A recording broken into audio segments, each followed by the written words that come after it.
Ladies and gentlemen, I am SidAlpha. We've covered a lot of fairly horrendous situations in recent months regarding less than reputable independent developers, asset flippers, and Steam trading card farmers.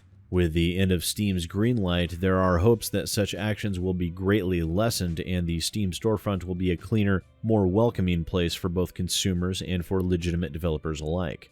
With the removal of the voting process, it will completely eliminate the votes for keys system and the vote manipulation that goes on with a great many titles within Steam's Greenlight. Two prime examples of sites that broadly make use of votes for keys and review manipulation are groups like YOLO Army and OtakuMaker.com. Both of these groups advertise their votes for keys mechanics and have allowed countless asset flippers to be able to get their trading card farm generator games through Steam's Greenlight with ease. Otaku Maker's sales mechanic allows Steam users to purchase game bundles for extremely discounted prices in return for help getting the game through Steam Greenlight. Once the game makes it onto the Steam storefront, the game developers or asset flippers, whomever they might be, release the keys sold through Otaku Maker for the users to obtain a semi-legitimate copy of the game. While this can be a cheap method to obtain game keys, some people actually take part in these bundle purchases out of an honest desire to back independent developers while at the same time saving a little bit of money. I see nothing wrong with that line of reasoning, with the exception that it is a form of monetary contract for payment in digital goods for the purposes of manipulating the Steam Greenlight voting system. And it is this very manipulation to bypass the system that makes the behavior ultimately dishonest and detrimental to the independent game community as a whole.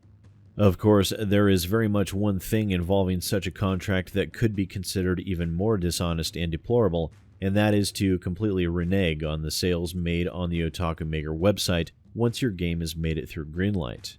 This is MechDefender, a tower defense game released into early access on March 21st of this year. The developer, who is listed as simply Badim, is the user Elite Games Limited.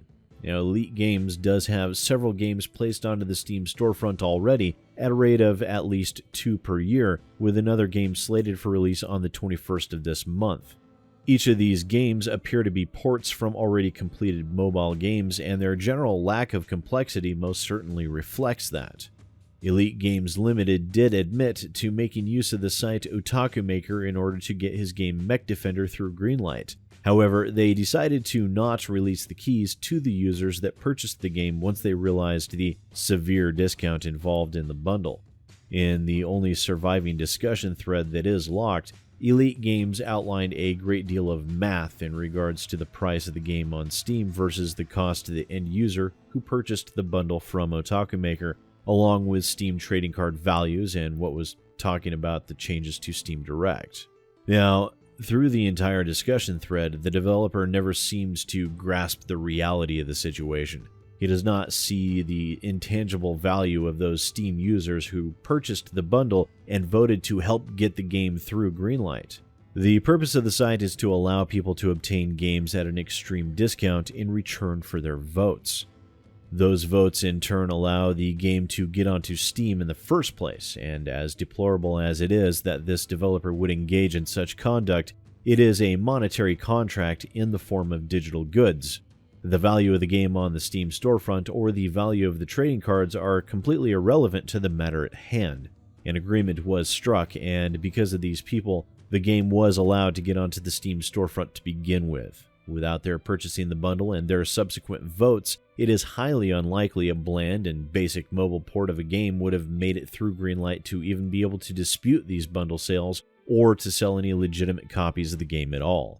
The developer is also under the mistaken impression that these keys that he's able to simply generate for free would actually be purchased by these Steam users to begin with, and that to fulfill the agreement he himself made in apparent good faith would somehow cause a drop in revenue. It would not. These users would not purchase this game at its ridiculous $5 price tag to begin with, and they would very much be right not to do so.